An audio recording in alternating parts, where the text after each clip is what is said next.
হেই WhatsApp guys, কি অবস্থা সবাই? কেমন আছেন সবাই? আশা করছি সকলে অনেক অনেক ভালো আছেন। সো গাইস, টাইটেল আর থাম্বনেল দেখে আপনারা অবশ্যই বুঝে গেছেন যে আজকের ভিডিওটা কি নিয়ে হতে চলেছে। আজকের এই ভিডিওতে আমরা কথা বলবো এমন দুইটি মোবাইল নিয়ে, যে দুইটি মোবাইল বর্তমানে জাতীয় ফোন আছে। আর সবচেয়ে মজার ঘটনা হলো এই দুইটা মোবাইল 2023 সালে রিলিজ হয়েছিল, আর এখন পর্যন্ত এই দুইটা মোবাইলরে কোনো মোবাইলই বিট করতে পারে না আমার চোখে। তো আজকের এই ভিডিওতে এই দুইটা মোবাইল নিয়ে কথা বলবো, তার পাশাপাশি একটা গিভওয়ে আছে, সেইটা নিয়েও কথা বলবো। তো সবার প্রথম ছোট্ট করে গিভওয়ের ব্যাপারটা একটু বলে নিই। তো হয়েছে কি, আমার চ্যানেলে গত কিছুদিন আগে 1000 সাবস্ক্রাইবার কমপ্লিট হয়েছে। আর আমার মনে একটা ইচ্ছা ছিল, এই যে 1000 সাবস্ক্রাইবার কমপ্লিট হওয়ার পরে আমি 1000 টাকার যে কোনো একটা গিফট কিনে আমার একজন সাবস্ক্রাইবারকে আমি দেবো। তো আপনি যদি এখন পর্যন্ত সাবস্ক্রাইব না করে থাকেন তাহলে অবশ্যই সাবস্ক্রাইব করে দিন। গিভওয়েতে কিভাবে অংশগ্রহণ করবেন তা আমি ভিডিও শেষ দিকে বলে দেবো। তো এবার চলেন শুরু করা যাক আজকের এই ভিডিওটা। তো ভাই, আজকের ভিডিওতে আমি যে দুইটা মোবাইল নিয়ে কথা বলবো তার মধ্যে প্রথমটা এত একটা ভালো না, তারপরেও জাতীয় ফোন হয়ে আছে। আর দ্বিতীয়টা আমার চোখে একবারে কিং।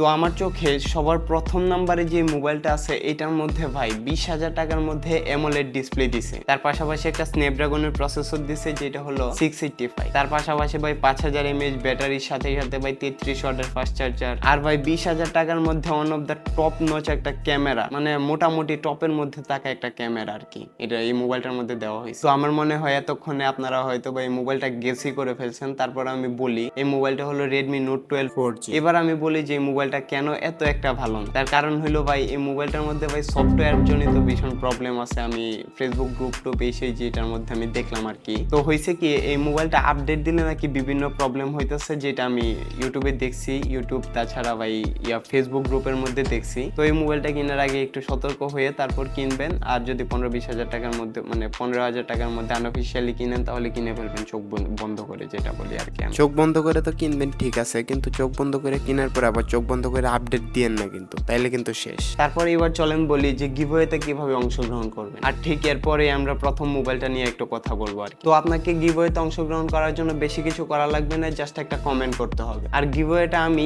100 জন যতক্ষণ পর্যন্ত কমপ্লিট না হয়েছে, মানে 100 জন আলাদা আলাদা ইউজার যতক্ষণ পর্যন্ত এই ভিডিওতে কমেন্ট না করেছে ততক্ষণ পর্যন্ত আমি দেবো না। এটা আনলিমিটেড টাইমের জন্য চলবে। তো তারপরে এই গিভওয়েটা রিলিজ করার জন্য করতে হবে এই যে, মনে করেন যে র্যান্ডম কমেন্ট পিকার নামে একটা অপশন আছে, যে অপশনের মধ্যে গিভওয়ে অনেক সুন্দর করে বাছাই করা যায় আর কি। তো এটার ভিতরে যদি আপনি সিলেক্ট হতে চান তাহলে আপনাকে বেশি কিছু করতে হবে না। এই ভিডিওতে একটা লাইক, চ্যানেলটাতে সাবস্ক্রাইব, তার পাশাপাশি একটা কমেন্ট জাস্ট একটু করে দিলেই হবে। তো গিভওয়ের পার্ট শেষ। এবার চলেন আমরা প্রথম নাম্বার মোবাইলটা যেটাই সেটার ব্যাপারে কথা বলি। তো প্রথম নাম্বার মোবাইলটাতে ব্যবহার করা হয়েছে সুপার অ্যামোলেড ডিসপ্লে, তার পাশাপাশি 90 হার্টজ রিফ্রেশ রেট। তারপরে ভাই এই মোবাইলটাতে ব্যবহার করা হয়েছে G99 প্রসেসর, তার পাশাপাশি ভাই 5000 mAh ব্যাটারির সাথে 33 ওয়াটের ফাস্ট চার্জার। তো আমি কোন মোবাইলটার ব্যাপারে কথা বলতেছি সেই মোবাইলটা হয়তো বা আপনি গেস করে নিছেন। তারপর আমি বলে দিই, সেটা হলো ভাই Realme 10 মোবাইলটা। এই মোবাইলটা ভাই অফিসিয়ালি বাংলাদেশে মনে হয় 22,000 টাকার মতো বিক্রি করে, বাট আনঅফিসিয়ালি আপনি এটা 18-19 হাজার টাকার মধ্যেই পেয়ে যাবেন, আরো কমও লাগতে পারে। তো এই মোবাইলটা যদি আপনি নেন তাহলে 20,000 টাকার মধ্যে ওয়ান অফ দ্য